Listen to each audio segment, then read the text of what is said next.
eh, misalnya kita mau habis yang mewajib habis hubungan suami istri gitu ya. Lalu kondisi badan misalnya udara atau apa itu dingin sekali yang diperkirakan habis mandi itu menjadi sakit gitu. Apa yang syarat-syaratnya agak kita tayamum gitu, pengganti dari janabat itu, Bang, mandi janabat itu, Bang. Mungkin ada yang bisa, apakah itu boleh gitu? Ada yang bisa menjawabnya. Silakan.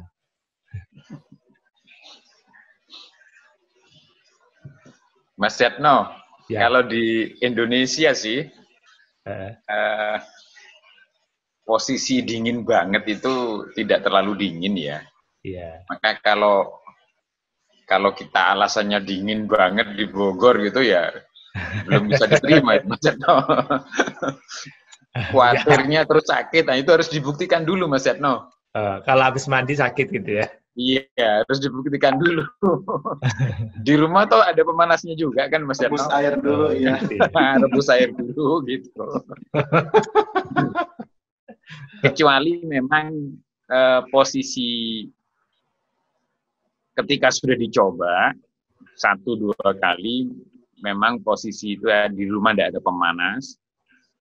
Nah, dalam posisi yang seperti itu, memang menurut saya ini 1-2 kali kok terus sakit, jadi parah begitu. Sesudah berhubungan suami istri, terus mandinya dingin, 1-2 kali dicoba kok justru sakit parah, baru sembuh sekian hari.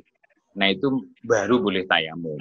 Nah dalam hal posisi tayamum diperbolehkan untuk mengganti mandi itu kan ada beberapa sebab, Mas. Di antaranya itu, jadi kalau kena air, lalu menjadikan sakit, tapi dengan catatan harus coba dulu, atau memang tidak ada air posisinya, airnya lebih dibutuhkan untuk makan, minum, masak, dan untuk kebutuhan binatang ternak yang kita punya. Kalau untuk mandi, kekurangan air, gitu. Itu baru boleh tayamum. Nah, ada kisah yang lucu ini sebenarnya mengenai tayamum ini. Di zaman sahabat dulu, awal-awal syariat itu dijalankan, sahabat belum banyak paham mengenai tayamum. Hanya mungkin paham kalau jinabat, tidak ada air, itu boleh diganti dengan tayamum. Lalu sahabat ini mengambil, belum diajari tayamum untuk menggantikan mandi, lalu mengambil inisiatif sendiri. Jadi dia tayamum, bayangan dia kalau wudhu, tayamumnya penggantinya seperti itu. Nah kalau jinabat, barangkali terus gulung-gulung di pasir kering gitu ya, di debu kering. Nah, itu dia lakukan. Jadi berjinabatnya, tayamumnya itu lalu berguling-guling di debu. Nah baru besoknya menghadap Rasulullah, bertanya kepada Rasulullah, ya Rasulullah, saya tadi malam berhubungan suami istri, lalu saya tanya mau bersucinya. Nah, itu kenapa semua tubuhmu jadi berdebu gitu? Iya, penggantinya mandi, tayamumnya begini ya Rasulullah, apa betul ini? Lalu dibetulkan oleh Rasulullah, tidak begitu. Tayamumnya sama dengan tayamum pengganti wudhu. Nah, itu pun cukup sederhana, memang tayamumnya itu, nawaitu tayammuma listibahati sholah fardhan lillahi ta'ala.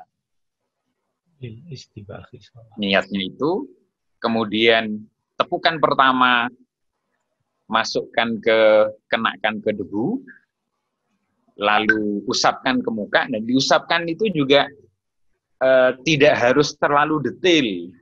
Misalnya lalu di bawah bibir sini, di bawah mata itu kok tidak kena debu, itu sudah dianggap sempurna usapannya.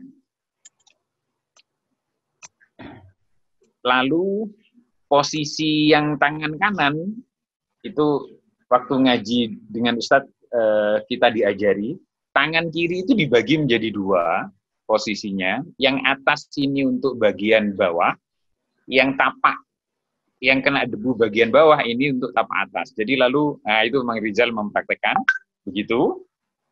Kemudian begini, tapi tapaknya jangan diusap. Tapaknya tidak boleh diusap. Nah, begitu saja. Kemudian yang kiri juga begitu. Nah, sudah sempurna dengan posisi yang seperti itu. Nanti mungkin perlu ada tambahan-tambahan dari mamang-mamang mengenai tayamum ini.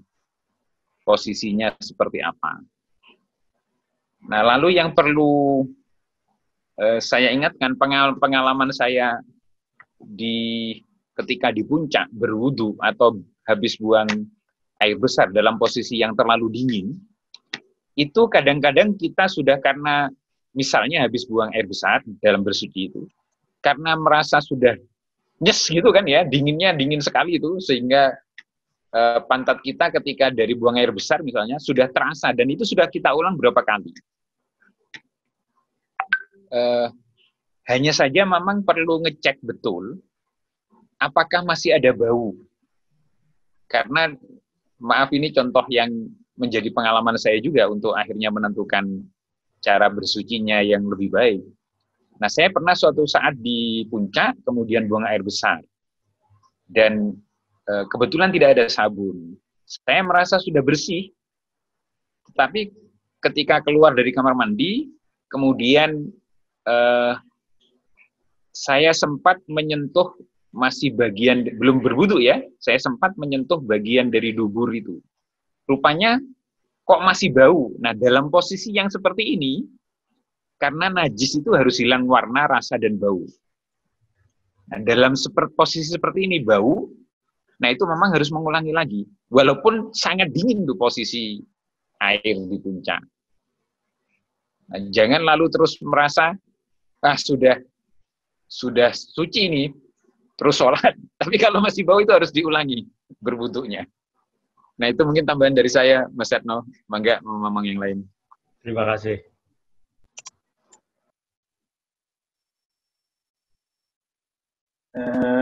Ini kajian selanjutnya kan mengenai tayamum ya.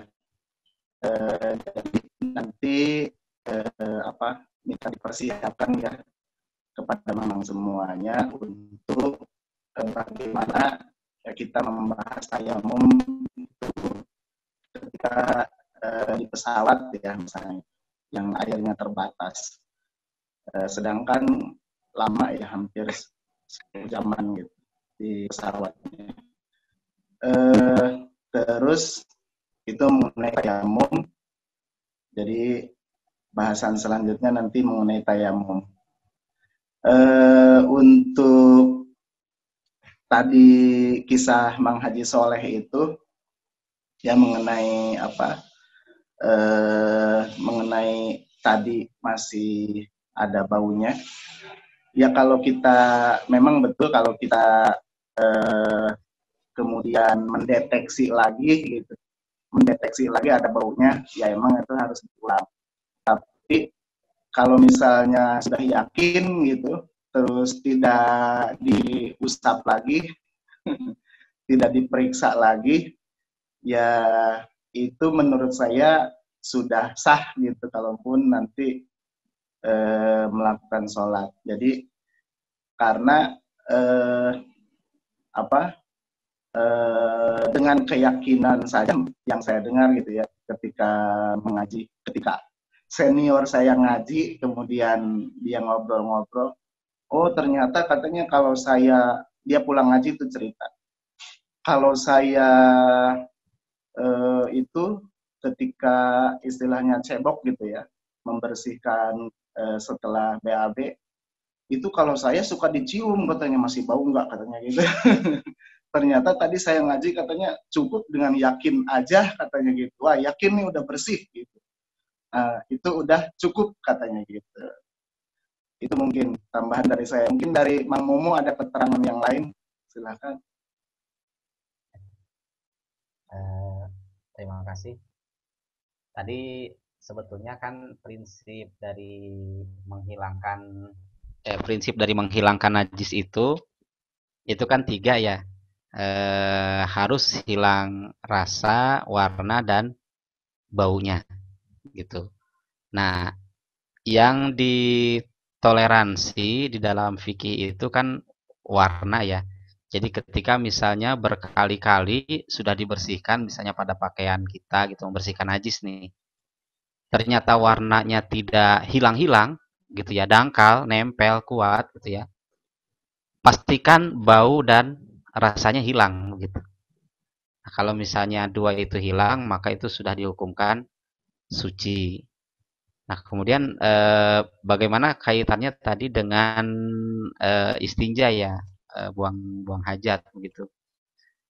Kalau menurut saya itu kalau memang kita masih ragu, kemudian begitu kita pegang dubur kita dan ternyata masih bau, maka sebaiknya itu berwudu lagi.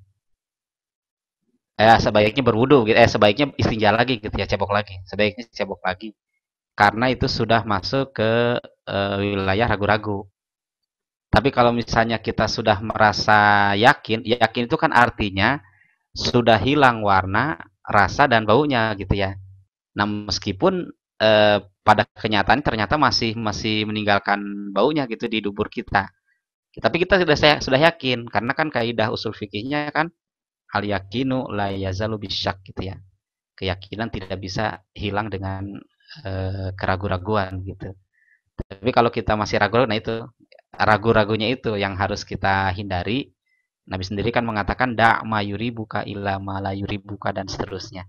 Jadi hemat saya seperti tadi Mang Kiai Soleh ya, kalau memang kita ragu kemudian kita pegang kembali ternyata masih bau, sebaiknya diulang istinjanya. Kecuali kalau misalnya setelah istinja menurut kita sudah bersih, ya sudah gitu. Berarti kita sudah yakin. Mungkin itu saja. Mohon maaf kalau ada yang kurang. Jadi itu muaranya di keraguan kita sendiri ya. Kalau kita sudah yakin, berarti kan nggak apa-apa gitu ya. Tapi kalau kita ragu ya harus, misalnya kita masih ragu kok kita megang atau sebaliknya baru. Tapi saya jarang sekali karena itu tempatnya kan di belakang ya. Masa ya aku harus ini. Jarang sekali saya, tapi memang teknologi sekarang kan sudah nggak kayak orang dulu ya. Kalau dulu kan ceboknya pakai dayung, pakai apa. Tak pikir sekarang sudah pakai semprotan, sudah pakai tisu gitu. Saya biasanya untuk tahu apakah udah bersih itu dari tisunya itu. Jadi kalau wah ini masih masih ada kuning, berarti saya ulangi lagi. Tapi kalau udah bersih udah nggak ada kuning, udah bersih sekali gitu. Tapi saya jarang menciumnya gitu, nggak tega menciumnya. Ya semoga itu. Nah kalau udah yakin saya udah. Tapi kalau biasanya itu bagian yang konsentrasi sih, saya konsentrasikan lah untuk membersihkan itu. Gitu. Saya kira gitu ya. Mas Yatno, saya ingin menambahkan lagi iltiqaul hitanain mengenai bertemunya dua yang disunat ya. Oh ya, silahkan Bang. Ya, yang mewajibkan mandi itu ya, tadi disinggung oleh Mang Umu. Memang untuk menghilangkan keraguan, jadi memang tidak perlu periksa, apakah, kelentiknya vagina lalu ketemu dengan ujung topi dari zakar, tidak usah periksa itu untuk menghilangkan keraguan. Pokoknya dalam posisi tidak memakai celana dalam, terus kok dua alat kelamin itu bertemu, itu sudah wajib mandi. Jadi supaya menghilangkan keraguannya. Pokoknya ketemu, belum masuk, nah itu sudah wajib mandi. Jangan sampai nanti nggak mandi ya, belum masuk kok masih nempel doang.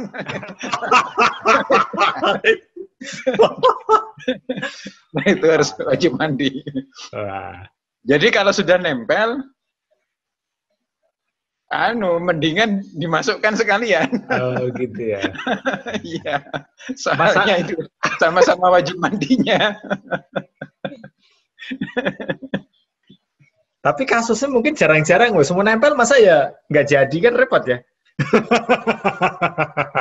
Mungkin itu terjadi pada kasus-kasus khusus Mas Yatno, misalnya yang mohon maaf ya, impoten kayak begitu, Oh iya iya. nempel saja nggak bisa masuk. Nah itu posisinya kan bisa saja gitu ya. Itu tetap wajib mandi gitu. Pelpu. Ya, Mang Asep, Mang Soleh, coba Mang Soleh. Wah, baru sekali ini yang kedua pertama ini. Silakan Mang Soleh. Apanya? Kamu tuh nama tulisannya tanpa H loh, Soleh. Pakai Enggak, sin itu, nulisnya pakai sin. Artinya apa tuh Mang Mumu? Pakai sin, bukan short. Nah. Ya. Enggak, mau nanya, kalau kejadiannya misalkan ya, ini mohon maaf, perkosaan, itu wajib jinabat enggak? Itu. Silakan. Ya. Di dalam kitab fikih itu, kalau kan yang kajiannya lebih kompleks itu di dalam kitab Iqna ya, gitu. Meskipun dalam kondisi dipaksa, seperti dalam tadi perkosaan ya, itu tetap wajib mandi. Nah, itu kan di dua kitab fikih yang berbeda, yang satu memasukkan bahasanya ya ke dalam farji. Farji itu lubang tempat untuk bersetubuh.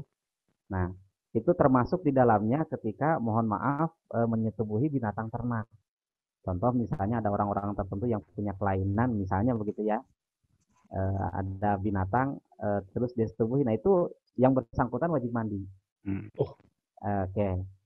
Termasuk menyetubuhi jenazah.